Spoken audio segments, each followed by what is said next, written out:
Good evening. इससे पहले हम लोग जो है बायोलॉजिकल क्लासिफिकेशन वाला चैप्टर चल रहा है, ठीक है। तो चैप्टर में हमने जो है मोनेरा को पूरा फिनिश किया था। मोनेरा के बाद मैंने आपको जो है फंजाई शुरू किया था पढ़ाना। जब फंजाई में हम लोग देखे थे तो फंजाई में पहला टॉपिक जो था, हमने फंजाई का हैबिटेट देखा था और फंजाई के स्ट्रक्चर के बारे में हमने पूरा देखा था। अब जो है यहाँ पर हम लोग देखेंगे कि फंजाई में न्यूट्रिशन किस टाइप का पाया जाता है। देखिए, क्योंकि न्यूट्रिशन सबसे ज़्यादा इम्पोर्टेंट कैरेक्टर न्यूट्रिशन की बात मैं इसलिए कर रहा हूँ कि समझिए ध्यान से। कार्ल लिनियस का जो वर्गीकरण आया था या जो कार्ल लिनियस का क्लासिफिकेशन आया था, 2 क्लासिफिकेशन था, लेकिन जो 5 क्लासिफिकेशन था आर एच विटेकर वाला, उसमें आर एच विटेकर ने जो फंजाई को अलग किया था प्लांट से, वो मोड ऑफ न्यूट्रिशन का बेस सबसे अधिक रहा था वहाँ पर। रीज़न क्या था समझिएगा। प्लांट जो होते हैं वो सारे कैसे होते हैं, ऑटोट्रॉपिक होते हैं, लेकिन जो आपका फंजाई था वो कैसा था, हेट्रोटॉपिक। और हेट्रोटॉपिक में स्पेशली ये होते हैं सेप्रोफाइटिक। अब क्या होता है हेट्रोटॉपिक, क्या होता है सेप्रोफाइटिक, मैं बता रहा हूँ। देखिए, यहाँ पर जो फंजाई होता है इसमें मोड ऑफ न्यूट्रिशन आपको जो दिखता है वो कैसा है, हेट्रोटॉपिक। हेट्रोटॉपिक का मतलब सीधी बात ये है कि ये डिपेंड है किसी दूसरे के ऊपर फूड के लिए, जो सेल्फ डिपेंडेंट ना हो, किसी और पे डिपेंड हो फूड के लिए, उसे हम लोग क्या बोलते हैं, हेट्रोटॉपिक। ठीक है। हेट्रोटॉपिक डायरेक्ट या इनडायरेक्ट सोर्स से डिपेंड किस पे होते हैं, ऑटोट्रॉपिक पे। ठीक है। ऑटोट्रॉपिक में आपका कौन सा आ जाता है, प्लांट। यहाँ पर जो बैक्टीरिया, यहाँ पर जो फंजाई होता है ये सेप्रोफाइटिक होता है, पैरासाइटिक होता है और सिम्बायोटिक रिलेशनशिप में रहता है। मैंने पहले ही आप लोगों को बता दिया सेप्रोफाइटिक क्या होता है, जो डेड एंड डिकेइंग मटेरियल पे ग्रो करे और वहाँ से ऑर्गेनिक कंपाउंड को क्या करे, निकाले और अपना फूड का फॉर्मेशन कर ले, उसको क्या बोला जाता है, सेप्रोफाइटिक। तो मोस्टली जो फंजाई होते हैं वो सेप्रोफाइटिक होते हैं। ये डेड एंड डिकेइंग मटेरियल पे ग्रो करते हैं, ठीक है, और क्या करते हैं, जो एब्जॉर्ब करते हैं सॉल्युबल ऑर्गेनिक फूड को। ठीक है, ये क्या करेंगे, डेड एंड डिकेइंग मटेरियल पे ग्रो करते हैं और वहाँ से क्या करते हैं, ऑर्गेनिक फूड को एब्जॉर्ब कर लेते हैं, ठीक है, सॉल्युबल फॉर्म में। आप लोगों ने एक जनरल एग्जांपल जो है गांव पे आप लोगों ने अक्सर देखा होगा, बरसात के समय लकड़ियों पे जो लकड़ियाँ कटी उटी लकड़ियाँ होती हैं या लकड़ियों के जो बार्क होते हैं वो डेड पार्ट होते हैं, लकड़ियों के वो डेड पार्ट होते हैं। आप बरसात के समय आप उस पर देखिएगा कि एक मशरूम, जैसे मशरूम होता है ना, तो मशरूम क्या होता है, उस पर ग्रो करने लगते हैं। मशरूम भी एक आपका क्या है, फंजाई है। तो आप देखेंगे मशरूम जो है लकड़ियों पे ग्रो करता है बरसात के समय, जब लकड़ियाँ जो होती हैं सड़ने लगती हैं, मतलब वो पूरी तरीके से डिस्ट्रॉय हो रही हैं। ठीक है, तो उस कंडीशन में आप देखेंगे वहाँ पर एक फंजाई ग्रो कर रहा है जिसका क्या नाम है, मशरूम। तो ये जो फंजाई होते हैं ये हमेशा डेड एंड डिकेइंग मटेरियल पे ही ग्रो करना पसंद करते हैं। आपके बाल में देखिए, हमारे बालों में जो अक्सर डेंड्रफ होते हैं, हमारे बालों में जो डेंड्रफ होते हैं आप ध्यान से देखिएगा, क्योंकि बाल के अंदर हमारे स्किन की जो प्रोटीन्स होती हैं, कैरोटीन प्रोटीन, वो डेड करती हैं। डेड करने की वजह से उन प्रोटीनों को ब्रेक डाउन करके जो फंजाई होते हैं वो अपना फूड ले लेते हैं। तो ये बालों में पाए जा रहे हैं और हमसे जो डेड मटेरियल है उसको क्या कर रहे हैं, ये ब्रेक डाउन करके फूड ले ले रहे हैं। बालों में आप अक्सर देखते होंगे डेंड्रफ, एक समय ऐसा आएगा ना कि बाल में खूब ज़्यादा डेंड्रफ हो जाएंगे और डेड एंड डिकेइंग मटेरियल लेते रहेंगे, बाद में आपको क्या करते हैं, गंजा कर देते हैं ना। अब बहुत सारे गंजे मार्केट में घूमते हैं, तब उनको आप ये मत समझिएगा कि सारे लोगों को फंगस ने ही गंजा किया, नहीं, बहुत सारे जेनेटिकल इफेक्ट भी होते हैं जहाँ पर आपके हेयर फॉल्स होते हैं। तो यहाँ उसकी बात नहीं हो रही, यहाँ पर बात हो रही है डेंड्रफ की। और आपने देखा होगा कि कभी कभी आपको ये रिंग वर्म होता है, या आपने देखा होगा आपको फंगल इन्फेक्शन होता है हाथों में, कभी आपको बहुत ज़्यादा रेडनेस हो जाएगी, स्पॉट पड़ जाएंगे, बहुत ज़्यादा खुजली होती है, ईचिंग काफ़ी आपको लगती है ना, ऐसा फील होता है।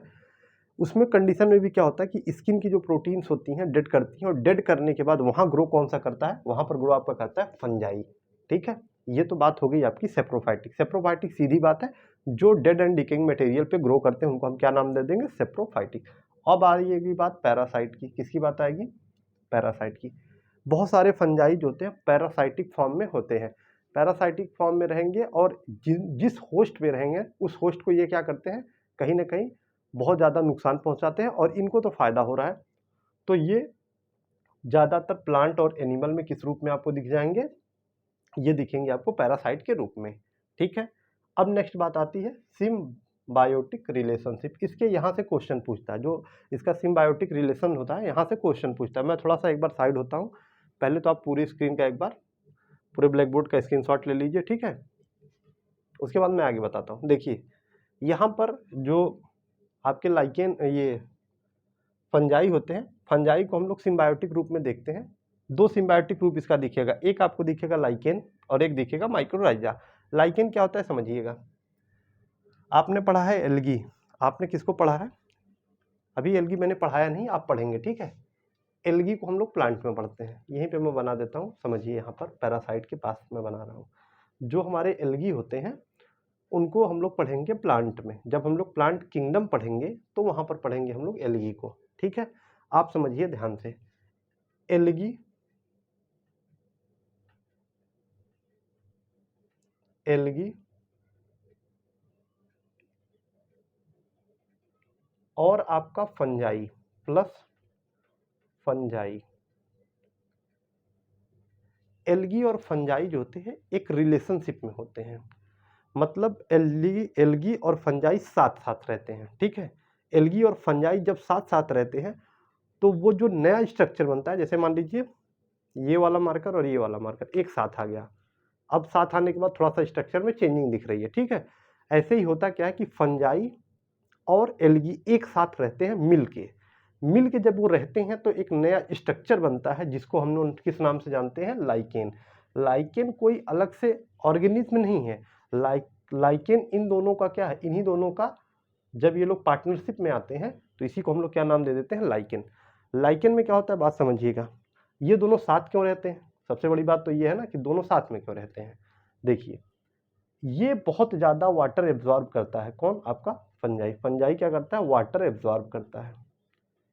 और ये जो एल्गी होते हैं, क्योंकि ये इनमें पाया जाता है क्लोरोफिल, क्या पाया जाता है, इनमें पाए जाते हैं क्लोरोफिल, तो ये अपने फूड का फॉर्मेशन करता है, किसका फॉर्मेशन करता है, फूड का। जब ये फूड का फॉर्मेशन करता है तो इसको चाहिए पानी, तो इसको तो पानी दे देता है फंजाई। फंजाई क्या करता है, इसको पानी दे देता है। जब ये फूड का फॉर्मेशन कर लेता है तो ये फूड दे देता है फंजाई को।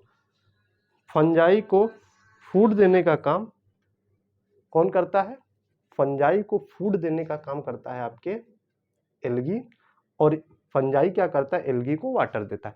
अब दोनों एक साथ अच्छे से रह रहे हैं, इसको मिल जा रहा है पानी, इसको मिल जा रहा है क्या, फूड, और इसको क्या मिल जा रहा है, वाटर। अब दोनों का फायदा हो गया, दोनों साथ साथ रहते हैं। एक रिलेशनशिप लाइकेन जो आप लोग अक्सर देखते हैं, तो लाइकेन जो होता है ये कोई अलग से कुछ नहीं है, लाइकेन इन दोनों का एक मतलब समझ लीजिए दोनों मिलके एक नया स्ट्रक्चर बनाते हैं, एल्गी और फंजाई, जिसको हम नाम किस जानते हैं, लाइकेन।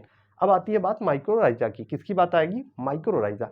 माइक्रोराइजा क्या होता है, अब जब जिम्नोस्पर्म पढ़ेंगे, अभी प्लांट में मैंने आपको पढ़ाया नहीं है जिम्नोस्पर्म, जिम्नोस्पर्म जब आप पढ़ेंगे, ठीक है, जिम्नोस्पर्म में इनमें रूट में ये क्या होगा, जिम्नोस्पर्म की रूट में, ये है रूट, जिम्नोस्पर्म की रूट में आपको दिखेगा क्या, फंजाई, क्या दिखेगा, फंजाई, ठीक है।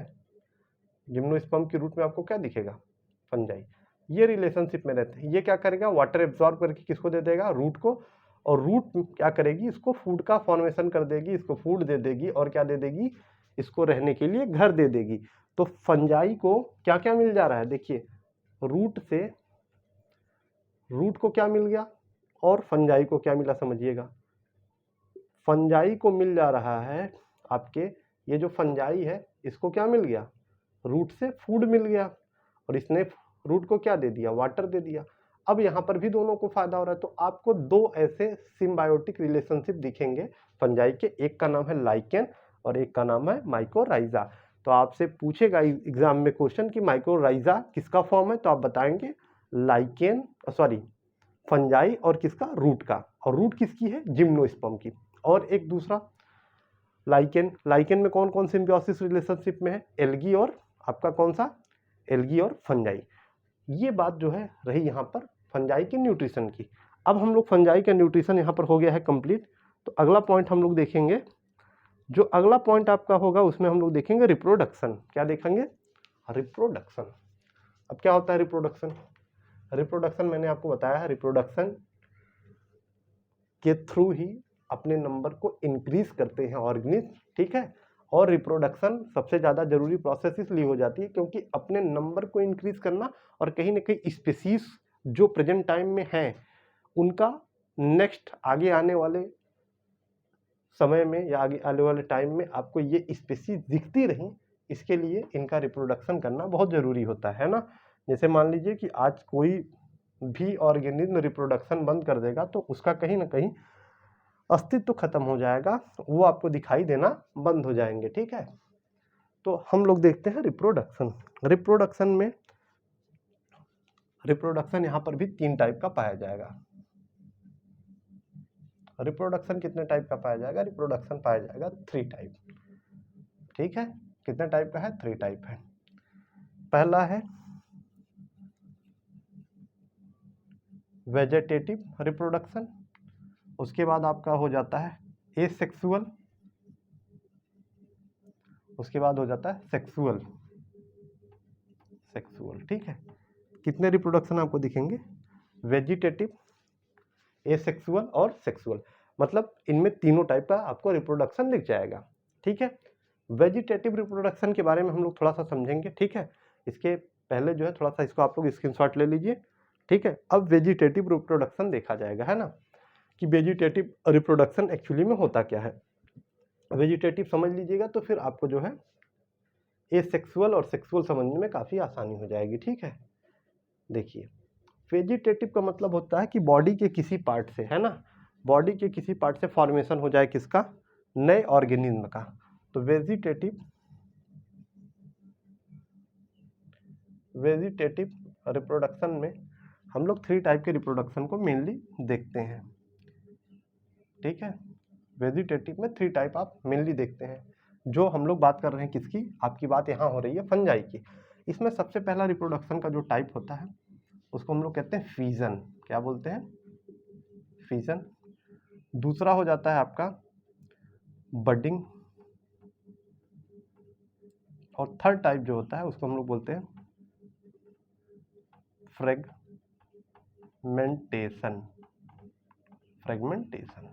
ठीक है। 3 टाइप रिप्रोडक्शन का देखने को आपको मिलेगा। वेजिटेटिव रिप्रोडक्शन को आपका 3 टाइप दिखेगा, फीजन, ठीक है, बडिंग और फ्रेगमेंटेशन। एक्चुअली में जो वेजिटेटिव रिप्रोडक्शन होता है ये एक तरह से एसेक्सुअल का ही पार्ट है, क्योंकि यहाँ पर कोई सेक्सुअल इन्वॉल्वमेंट नहीं हो रही है, लेकिन इसको हम लोग नाम इसलिए वेजिटेटिव दे देते हैं क्योंकि वेजिटेटिव का मतलब होता है बॉडी के पार्ट से, या बॉडी का कोई पार्ट टूट रहा है या बॉडी के किसी पार्ट से नए पार्ट का फॉर्मेशन हो रहा है, उसी प्रोसेस को हम लोग यहाँ पर वेजिटेटिव का नाम देते हैं। होता क्या है समझिएगा। फीजन आपने समझा, फीजन का मतलब मान लीजिए बॉडी है, बॉडी क्या हो गई है? 2 पार्ट में डिवाइड होके, ठीक है। ये मान लीजिए मदर सेल है और मदर सेल 2 डॉटर सेल बना रही हैं, ठीक है। तो बॉडी क्या हुई है? 2 पार्ट में डिवाइड हुई है, तो इसको हम लोग बोल देते हैं फीजन। बडिंग में क्या होती है? बडिंग मोस्टली देखने को मिलता है ईस्ट में, ठीक है। बडिंग में क्या होता है? बडिंग में ये मान लीजिए आपका ईस्ट है, इसमें आउट ग्रोथ हो जाती है। क्या होती है? इसमें आउट ग्रोथ होने लगती है, क्योंकि यहाँ पे अंदर पाया जाता है आपका साइटोप्लाज्म, ठीक है। ये मान लीजिए ईस्ट की सेल है। कौन सी सेल है? ये ईस्ट की सेल है। इस सेल में क्या होता है कि जो साइटोप्लाज्म होते हैं ये बाहर की तरफ मूवमेंट करने लगते हैं। बाहर की तरफ जब इनका मूवमेंट होने लगता है तो क्योंकि बाहर की तरफ मूवमेंट करते हैं तो बाहर की वॉल पे साइटोप्लाज्म का प्रेशर पड़ता है। अब यहाँ की वॉल पे साइटोप्लाज्म का जैसे ही प्रेशर पड़ेगा, ये जो वॉल होगी बाहर की तरफ क्या कर जाएगी? मूव कर जाएगी और बड का फॉर्मेशन हो जाएगा। किसका फॉर्मेशन होगा? बड का, है ना। किसका फॉर्मेशन हो जाएगा? बड का। यही बड आगे चल के इस मेन बॉडी से अलग होके, जैसे यहाँ पर मैं अच्छे से डायग्राम बना के दिखा रहा हूँ, वहाँ पे स्पेस थोड़ा कम पड़ जा रहा है। यहाँ देखिए, ये मान लीजिए ईस्ट है, ठीक है। इसके अंदर क्या पाया जा रहा है? साइटोप्लाज्म। इसके जो साइटोप्लाज्म होंगे इसके बाहर की दीवार पे क्या कर रहे हैं? लगातार प्रेशर बनाएंगे। जब लगातार प्रेशर बनेगा तो ये आउट ग्रोथ कर जाएगी। क्या हो जाएगा? ये आउट ग्रोथ कर जाएगा। जैसे ही इसका आउट ग्रोथ होगा, इस आउट ग्रोथ का नाम देते हैं बड। हम लोग क्या बोलते हैं? बड। ये मेन बॉडी है। आगे चल के ये मेन बॉडी क्या करेगी? अलग हो जाएगी और फिर ये बड भी एक ऐसी नई बॉडी बनाता रहता है। तो आप देखेंगे एक स्ट्रक्चर बनता जाएगा और एक नए नए अब ये जितने भी हैं ये अलग होके एक नई बॉडी का फॉर्मेशन कर लेंगे, तो मेन बडिंग यही होती है, ठीक है। और उसके बाद होता है फ्रेगमेंटेशन। फ्रेगमेंटेशन क्या होता है?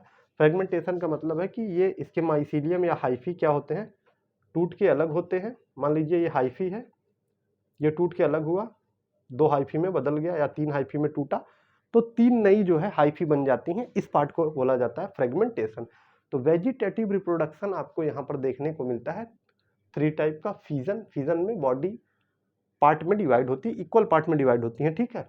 यहाँ पर क्या होता है बडिंग में आउटग्रोथ होती है, उसको हमने बड का नाम दिया, बाद में यही बड आगे चल के एक नई बॉडी बना देता है। फिर आती है बात फ्रेगमेंटेशन की। फ्रेगमेंटेशन में क्या होता है, जो हाइफी होती है, क्योंकि मैंने इससे पहले आपको हाइफी बताई है, थ्रेड लाइक स्ट्रक्चर होता है, उसको हम लोग बोलते हैं हाइफी। हाइफी क्या होता है, हाइफी टूट जाती है और टूट के कई सारे पार्ट में अलग डिवाइड हो जाएगी। मान लीजिए हाइफी जो है 3-4 पार्ट में डिवाइड हो गई और ये फिर नई हाइफी बना ले और नई बॉडी का फॉर्मेशन कर दे, इसको बोलते हैं फ्रेगमेंटेशन। तो ये रहा आपका वेजिटेटिव। अब इसके बाद हम लोग देखेंगे एसेक्सुअल और सेक्सुअल, लेकिन इसको जो है हम लोग नेक्स्ट वीडियो में देखेंगे, क्योंकि इस वीडियो में अगर हम इसको देखेंगे तो वीडियो काफ़ी लंबा हो जाएगा, ठीक है। तो इस वीडियो को हम लोग यहीं रोकते हैं, बाकी एसेक्सुअल और सेक्सुअल नेक्स्ट वीडियो में आपको बताते हैं, ठीक है। Thank you.